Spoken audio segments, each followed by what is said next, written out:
Hi everyone. I was at the movies recently and got inspired by the sound. Back at home watching Netflix, I thought, do you want to just watch a movie or do you want to feel it?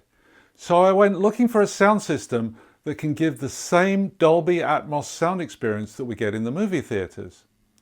Dolby Atmos is the latest form of surround sound and won't play on older surround sound systems or TVs. The TV needs to have one of its HDMI ports labelled with the letters EARC, and it must have the E. Just ARC won't work for Dolby Atmos. If your TV has one of these ports, then you're ready to go to the next level of movie sound. To find out if a value-priced Dolby Atmos system can truly deliver a theatre-like sound experience, I got a couple of soundbar-based systems. Why not a receiver with separate speakers, I hear you ask? Wouldn't that give better sound? Well, maybe. But I know several people with expensive surround sound receivers, and I've yet to find anyone who has one set up correctly to give a good sound. The usual reason is an unfortunate accidental button push on one of these idiotically cluttered remote controls. Good surround sound doesn't have to be like that. Dolby Atmos doesn't require a specific number of speakers. It can work with as few as 3 or as many as 24. In general, more is better, but systems with more than 7 speakers are very rare for home use. These two systems from a company called Ultimea differ only in the number of speakers. The less expensive one has 5 speakers, the other one has 7. There's nothing challenging about the setup of these Atmos systems. I'll show you the setup for the 7-channel system now. The 5-channel one is even easier. First, put 2 AAA batteries into the remote control. There weren't any batteries in the box, so make sure that you have some on hand before you get started. 3 of the front speakers are built into the soundbar. 2 front surround speakers are placed either side of the TV, and there are 2 rear speakers. All these speakers were designed to be placed at the same level pointed towards the listening area. The subwoofer is small enough to be hidden behind this stand-mounted TV. All the connections for this Aura A60 system are well labelled and colour-coded. One word of caution though, the speaker outputs from the soundbar look like the RCA outputs that connect to the input of a receiver. They're not the same.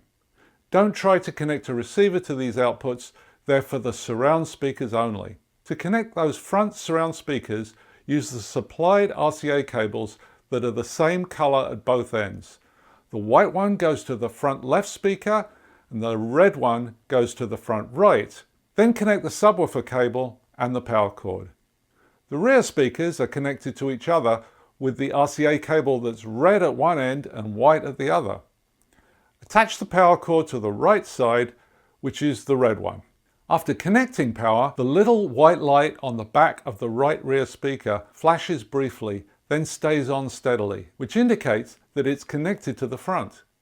Now that the rear speakers are connected, plug in the supplied HDMI cable to the socket on the TV that's labelled EARC.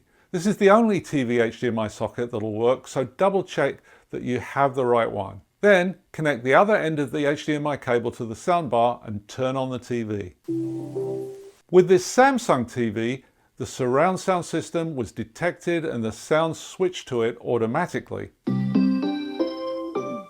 When I selected a movie that had Dolby Atmos, it was immediately obvious that I was getting a spacious, immersive and engaging sound. The dialogue was clear and in good balance with the background sounds, and all the various sounds in the movie were nicely distinct and separate. I was getting convincing movie theatre sound without any special calibration or fiddling with settings. The less expensive system sounded very similar. There was a little less width to the sound, but with a smaller TV, I wouldn't feel I was missing anything. The setup is the same for the 5-channel system as the 7-channel system, except you don't have to attach the front surround speakers to the 3-channel soundbar. This stereo system is even easier to set up. These NUMI BS5P ARC speakers are self-powered, so no receiver or amplifier is needed. Just connect the 2 speakers together with the speaker wire provided and connect the power to the right speaker. They're among the new generation of stereo components that feature HDMI ARC, so you can just connect the HDMI cable from the eARC socket on the TV to the HDMI socket on the right speaker. If you're not going to use a subwoofer with these speakers, then remove the two foam plugs from the speaker ports. This will improve the bass response. For stereo speakers, you do have to change the TV sound output mode in the settings to PCM, which on TVs just means stereo. Hey TV makers, why not just say stereo? Once set up, the stereo speakers sounded really good, but different than the Atmos systems. On movies, the sound was clear and powerful, but didn't have the same sense of spaciousness that the Dolby Atmos systems had. The stereo speakers gave you a sense of observing the action, while the Atmos system put you in it. For music, the stereo speakers really excelled. The sound was clear and natural with a punchy bass and no harshness. And there was real detail and texture in the sound. If you're an audiophile on a tight budget, these speakers are a great option. They can be used as hi-fi speakers with the TV turned off, or with no TV at all by using the built-in Bluetooth or a turntable connected to the aux input. For TV programs that are broadcast in stereo, the surround sound system creates its own artificial surround sound effect.